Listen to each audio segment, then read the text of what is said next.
Penjelasan. Ini di berapa botol? Satu.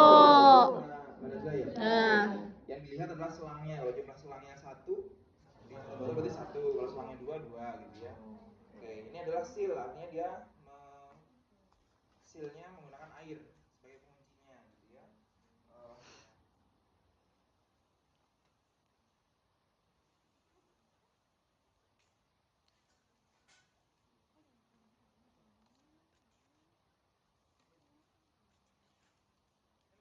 Tapi jangan dilakukan kalau pas kebetulan. Bahwa yang dimaksud dengan seal itu adalah ketika udara dari rongga pleura atau cairan itu masuk situ, seperti ini gambarannya ya.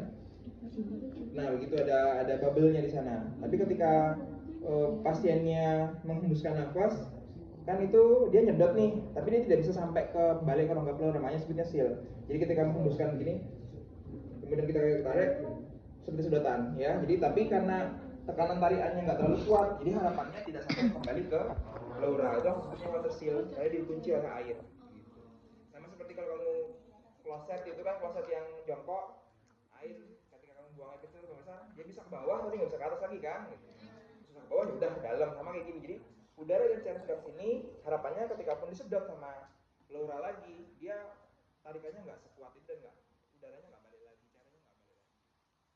Makanya kalau saya tarik ini tidak akan kembali lagi kecuali saya kuat sekali gitu, nyedotnya kuat sekali. Tapi kan pleura nggak seperti itu. Jadi dorong gitu, kemudian tarik. Nah, paling hanya modulasinya seperti kalau pada pleura yang normalnya nggak mungkin sampai melebihi batas atas botol. Jadi dia hanya naik ya. Itu prinsipnya, gambarannya nih, anggapannya tadi di rongga pleura. Kemudian lagi ya.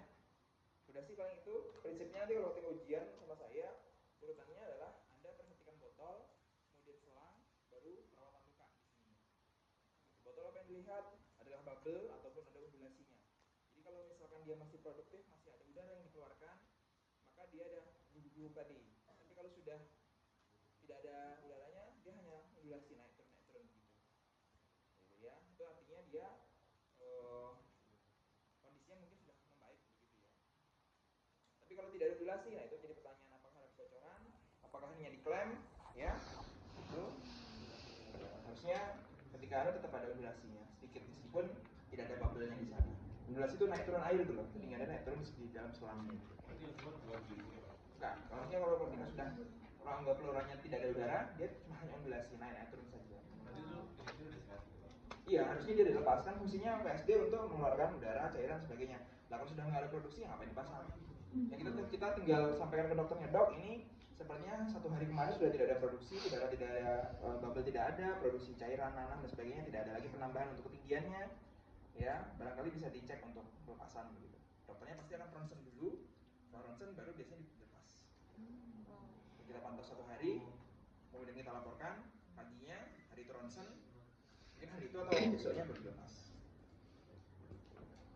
Ya. Biasanya sebelum dilepas kita latihan, kita klaim dulu. Kita klaim, pasiennya bisa berespon baik, dilepas itu. Gitu kan, klaim yang kita asumsinya berarti sudah tidak efektif ini semuanya kan, makanya siap untuk dilepas. Kalau pasiennya bisa toleransi dengan diklaim selama 1 hari, berarti aman untuk dilepas sama dokter. Yang masang sama yang lepas sudah dokter. Ya, begitu saja. Prinsipnya steril. Bagaimana mengganti botol dan sebagainya ya tergantung situasi botolnya, tapi prinsipnya harus steril. Pada kenyataannya kita pakai handscoon-nya, pakai handscoon bersih kalau hanya untuk mengganti selang sama botolnya saja, handscoon bersih ya. Tapi kalau misalnya kita perlu merakit ini, itu kita baru steril. Biasanya kita taruh di meja, troli atau seperti itu, dialasi oleh duk steril, kain warna hijau steril. Biasanya dari rumah sakit itu sudah di pusat sterilisasi itu sudah bentuk botol, selang dan kain di dalamnya, jadi kayak buka buntelan gitu kan.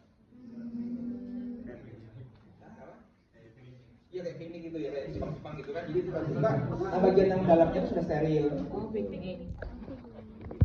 Begitu, silakan ada pertanyaan untuk WSD. Ya boleh, silakan.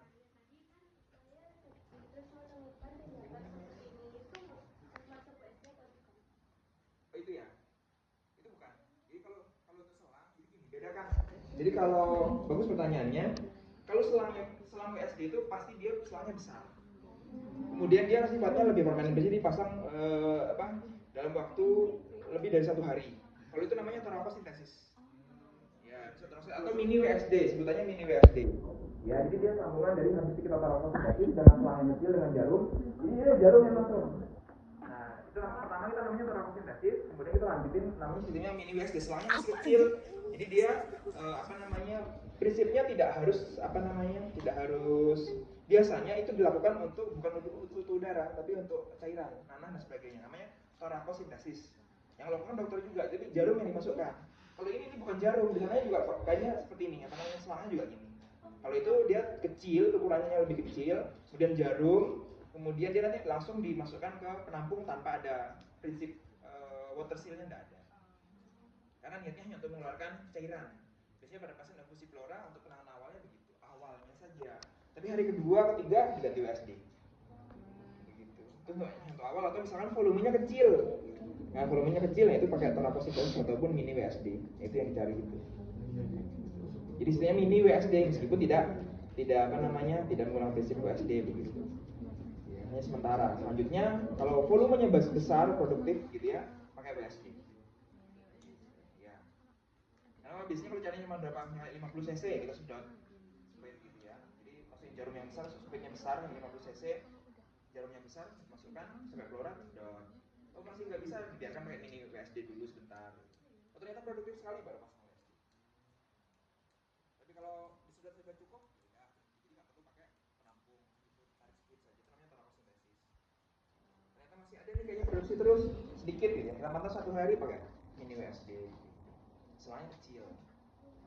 Tapi yang menentukan itu memang dokter. Tapi kalau kita perawatannya agak minim ya, maksudnya perawatannya lebih ke WSD kita. Karena kita hari kedua, hari ketiga sampai ini pasang sampai seminggu, 2 minggu bisa dipasang WSD sampai 2 minggu, 3 minggu bisa. 3 pekan. Silakan. Jadi aja torakosintesis atau torasintesis itu. Sama itu di maksudnya di pleura juga. Tapi yang torakosintesis itu udah mesti harus kita mau SD sekarang. Enggak mesti, tergantung volumenya. Tergantung volume atau niatannya juga. Torakosintesis kadang-kadang mengambil cairan intrapleura untuk kita cek bakterinya apa. Kan penyebab dia mengalami efusi ataupun mengalami ada nanah di sana di pleuranya itu kita nggak tahu kan. Ya tuberkulosis atau COVID misalnya kita periksa ke laboratorium. Saya juga niatnya untuk sekalian mengeluarkan volume yang 50 cc tadi. Dasarnya tidak produktif, tapi kalau dia darah dia nggak mungkin pakai torakosintesis. Darah habis ditusuk gitu enggak, pasti dia pasang WSD gitu. Atau pneumotoraks karena infeksi biasanya juga. Ya. Ini pertanyaan dari ini Pak. Siapa? Oh ini ya. Tadi itu dia mau nanya kan, ada tetangganya yang dia di USD. Kan di USD beneran. Jadi dia bawa botol-botol gitu ya, jalan gitu. Nah. Oh iya masa kita mau ngunjungin.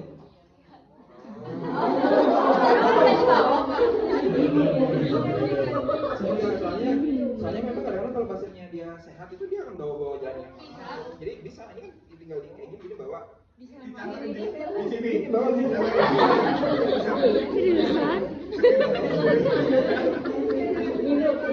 Ya lanjut.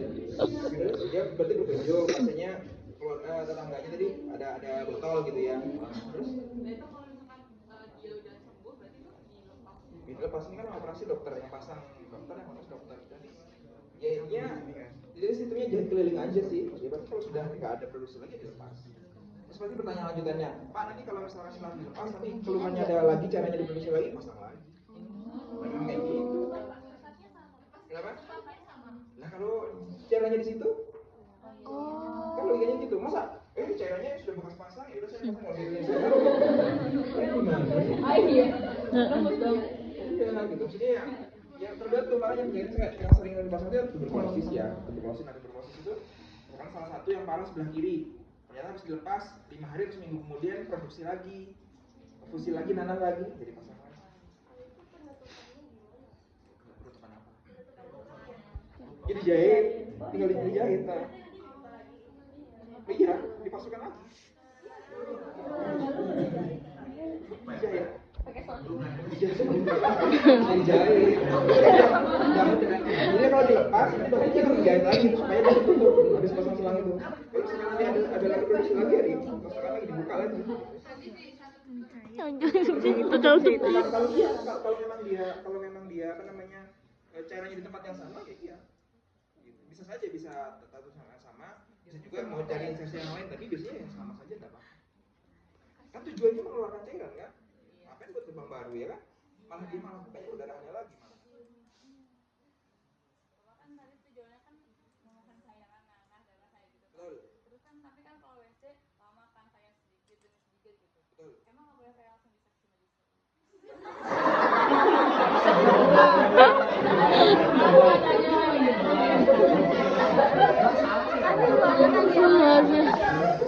Logikanya benar sih ya. Logikanya itu benar. Sebenarnya ya, ada yang siapa sih? Najma ya? Ya, tanda Najma. Pak. Tadi asistennya Najla ya. Najla, Najma gitu ya. Masya Allah. Pertanyaannya bagus sih. Sebenarnya pertanyaan itu logis dan itu harusnya dipertahankan ya. Dipertahankan, ditularkan juga. Gak ada yang salah dengan pertanyaan itu. Itu secara teori benar. Cuman memang kita perlu durasi di sana karena manusia itu bukan robot yang kita langsung selesai gitu ya. Motor ganti oli bisa sempat selesai gitu ya. Ganti oli mah cuma 5 menit 10 menit kelar kan. Sebenarnya manusia itu tidak seperti itu gitu loh. Jadi kita banyak faktor karena jaringan kita berbeda. Jadi ada yang dia produksi dan sebagainya. Nah, makanya pertanyaan tadi diselesaikan ada sebetulnya dengan suction dengan metode yang 3 botol. Nah itu disuction, tapi itu pun tetap perlu waktu. Nggak mungkin kita pasang lagi hari ini kita lepas 8 jam lagi tidak ada. Berarti 1 hari kemudian dievaluasi. Ya. Karena biar bagaimanapun tujuannya gini loh. Kalau dia segala sesuatu dalam tubuh manusia ketika dia itu mendadak, dia itu kan berespon. Kita tuh punya di dalam tubuh kita itu ada feedback apa namanya? Feedback responses, ada homeostasis dan feedback responses. Jadi logikanya begini, sama pertanyaannya begini. Ketika ada orang tekanan darahnya 210 mm relaksasi sistol, ya kan? Ada sebenarnya obat itu langsung turunkan jadi 120 bisa. Itu pingsan itu orangnya. Homeostasisnya kacau ya. Jadi berarti dia per step per hari 210 targetnya 180 dulu. Turunkan lagi nanti jadi 140. Enggak bisa, tapi sebenarnya obat bisa, tapi pasiennya itu yang membahayakan. Dia nanti hemodinamiknya kacau. Daripada dia shock dan sebagainya. Hanya kalau manajemen hipertensi seperti itu. 210 masuk rumah sakit hari pertama dia targetnya nggak tinggi-tinggi 160, 180. Nggak bisa 120, nggak bisa. Bisa sih dengan obat-obatan tapi bahaya buat pasien. Ya, karena respon kita biasanya memang kita pengurangannya kita pantau gitu. Makanya saya bilang tadi kalau dia volumenya kecil bisa kita selesaikan dengan terokosintesis saja. Kalau 50 cc ya udah bisa. Ternyata lebih dari 50 cc terokosintesis sama WSD 1 hari dilepas misal seperti itu kan. Tapi kalau lebih sampai 300 cc dan itu terus diproduksi, ya otomatis PSD lah yang paling bermakna. Daripada dia ditusuk berkali-kali ya kan, hari ini ditusuk terokosintesis, besok diterokosintesis, besok lagi terokosintesis. Itu kan kayak gitu, lebih baik dia 1 kali pasang, ya udah disemprot PSD begitu. Karena dia diproduksi setiap hari. Ya, sama pertanyaannya itu kadang-kadang logikanya itu menarik sih. Kita pengennya pertanyaannya Najwa itu menarik, logikanya berpikir filsafatnya tinggi. Kalau kita lapar, ngapain kita makan 3 kali sehari? Gitu kan? Cuma sekali sehari saja. Yang banyak 3 porsi atau 5 porsi. Jawab kan? Jawab. Kenapa kamu makannya 3 kali atau 2 kali? Enggak sekali aja, misalnya waktu subuh gitu, waktu sahur. Udah biasanya lagi sahur lagi. Kan kuatnya lagi soalnya. Iya, karena kita proses tubuh kita tuh ada batasannya. Di lambung kita ada batasannya. Gitu kan? Kita memahami seluruh kita seperti apa sih seluruh. Dia ada yang produktif dan dia memang biasanya juga sedikit-sedikit. Jadi kadang-kadang produksi efusi itu kadang-kadang nggak langsung blok itu nggak 300, terus nanti disedot lagi kan berkurang jadi 200, nanti tambah lagi begitu. Karena dia rembes kan kalau efusi gitu. Sama hematotoraks juga berdarahnya kadang kecil-kecil. Habis tusukan tuh nggak langsung ngocor banyak. Karena biasanya vena kecil juga yang ngisi di situ. Nanah juga produksi nanah nggak mungkin langsung kesedot habis, nanti diproduksi lagi, sorenya diproduksi lagi nanahnya karena TB gitu. Itu pertimbangannya, ya. Nah makanya tadi, kenapa kita nggak makan 1 kali sehari aja, 3 kali. Emang ada buat seperti itu, ya. Biar apa ya? Biar ada hikmahnya, ada maknanya. Ya gitu. Jawabannya gitu ya. Jawabannya yang ilmiahnya cari sendiri. Ya. Pengennya sih gitu, kalau kayak kayak mobil, kayak motor tuh enak. Oh nggak baik ganti oli sekali udah gitu kan. Kalau nanti ganti lagi 2 bulan lagi gitu. Ganti radiator gitu. Ini kita bertahap gitu. Ya tadi tekanan darah nggak bisa langsung diturunkan. Jadi kalau nanti hipertensi jangan langsung diturunkan loh ya. Tiba-tiba langsung dikasihkan apa? Amlodipin 50 mg. Jeda. Ini lupa klaim, jadi kalau diklaim belum ya, kan ya klaimnya belum lepas nah gitu. Ya, terus kemudian kadang-kadang ada suara berisi seperti tabung gas itu kadang-kadang ada bocor. Bisa di sininya bocor, bisa di sininya kadang-kadang rusak, di sininya kadang-kadang kurang rapet, kadang-kadang juga di sini jahitannya kurang. Dia berubah posisi karena jahitnya kadang-kadang hari ke-5, hari ke-9 ya, agak bergeser, nanti dijahit lagi sama dokternya. Di posisinya reposisi lagi selama. Karena kalau berdesis bahayanya adalah udara yang masuk sebetulnya. Kalau udara yang keluar mah nggak apa-apa, bagus. Udara yang keluar dari luar masuk itu sama aja dia pneumotoraks terus gitu kan. Prinsip pneumotoraks dan sebagainya itu adalah udara cairan itu menumpuk di rongga pleura. Gitu. Itu kan bahaya. Menumpuk masuk bisa, keluar nggak bisa, repot. Rongga pleura sama rongga paru harusnya luasan rongga paru dong. Parunya lebih besar volumenya. Nah kalau diisi air, diisi udara, diisi nanah, akhirnya paru-parunya mengecil. Mereka kolaps, sempit dia nggak bisa nafas lagi. Itu yang hindari.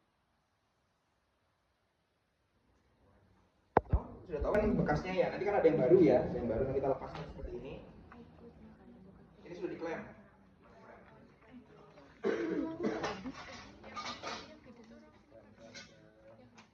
Ini klub jadul ya, harusnya dia ada mekanisme klaim juga ya. Benar. Klaim. Setelah diklaim, jadi sudah diperiksa, botolnya sudah dicek, volumenya, ketinggiannya, ini selangnya juga dicek, tidak ada sumbatan, tidak ada kebocoran. Kita siap ganti selang sama botolnya. Kita susun, peragakan langsung lah. Juga ada nggak bisa masuk ke internet. Sama masukin YouTube.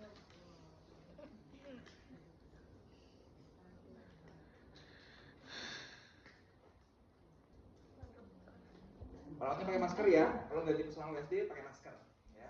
Karena di ruang paru biasanya. Iya pakai masker. Nah ini lepas. Jadi meskipun prinsipnya steril, tapi yang penting steril itu bagian dalamnya dalam selang sama ini ya. Kalau luarnya prinsipnya bersih. Ya, jadi kita pakai lepas ya. Lepas ini boleh ditaruh di tempat atau ada asisten yang megang, itu juga kita pegang seperti ini. Lalu kita kan sudah ready nih yang steril sudah kan, sudah siap, steril sudah siap dipasang. Kita boleh pakai ambil pinset. Nah, ambil itu yang selang barunya, ambil selang barunya. Asumsinya ini selang barunya, dan kita pasang. Pasangnya mana pintar? Nggak bisa. Oh, berarti waktu mau dipasang itu nggak perlu di alkohol cek lagi yang baru. Yang baru kan sudah steril. Steril. Ya, tapi kalau kamu mau men-swab ini yang tadi, ini kan di-swab boleh sebelum itu. Nah, yang tadi yang bagian ini yang di-swab. Begini, kalau yang baru kan nggak perlu di-swab. Baru langsung pasang. Ketika sudah terpasang, boleh tuh ini taruh. Pencangin pakai tangan boleh, kan sudah terpasang. Ya, aman ya. Iya, jadi maksudnya ini kalau pencangin, kemudian dipasang. supaya kuat aja karena sering iya supaya lebih aman meyakinkan lah begitu ya.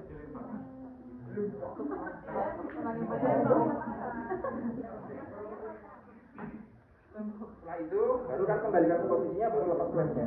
Jadi yang lupa lepas klem. Lepas klem. Ya, pokoknya ketika mau merubah posisi Lupa lepas klem. Pokoknya ketika kamu mau merubah posisi ini harus diklem. Kalau nggak diklem, bahaya. Jadi ini nanti itu biasanya di apa namanya ini ya, di contohnya gini ya. Biasanya tuh betulnya ada ini botol itu. Ya.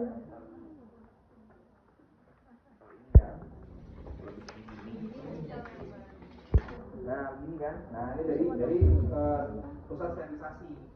Nah, itu kan ya. Nanti juga kita buka ini kan. Gitu. Ini proses sterilisasi kalau sudah dirakit, ya. Kalau belum dirakit, maka kita yang merakitnya pakai hand steril. Kali aja belum dirakit botolnya, selangnya, kasanya, plasternya. Nah, kita baru itu kan merakit ya, merakitnya pakai hand steril. Tapi kalau sudah jadi ya udah. Nanti tergantung masing-masing rumah sakitnya. Ya udah ini aja begini aja. Yang penting kamu paham prinsipnya lah, ya. Tapi nanti ketika di rumah sakit ya lihat situasi. Kalau oh ini kayaknya punyanya perlu dirakit lagi ya berarti kamu harus pakai tisu steril untuk merakitnya. Karena ini steril kan bagian dalam. Karena belum terhubung maka harus dipertahankan prinsip steril. Ini pakai botol kaca. Botol kaca yang isi bensin.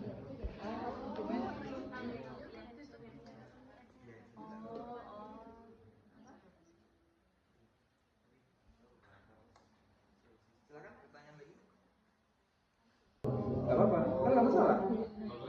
Ya, apa pegang aja, taruh aja. Gak apa-apa. Kan sudah yang ini sudah terpasang. Iya. Sudah terpasang.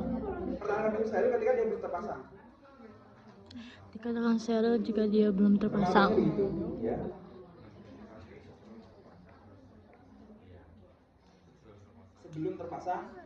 Sebelum terpasang Steril, sudah terpasang bersih, boleh. Toh nanti juga kena bed, kenapa gitu. Karena yang pertahanan itu yang penting dalamnya. Kalau saat pemasangan kita upayakan memang masih sebelumnya, tapi kalau sudah terpasang tinggal keluarnya on apa. Dia posisi di atas boleh asal masih diklaim deh ya. Tapi ketika sudah belum terpasang. Intinya klaim ini sebagai penahan kalau posisinya nggak naik gitu. Tapi kalau sudah tidak diklaim, hati-hati jangan sampai seperti ini, nanti bisa balik lagi.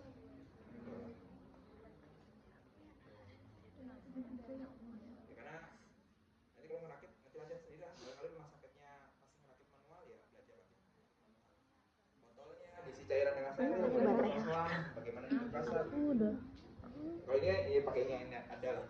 Asumsinya kita bisa ganti langsung selangnya yang simpel. Harusnya biasanya penggantiannya selang sama botolnya sekalian. Ya, biasanya selang sama botol diganti sekalian.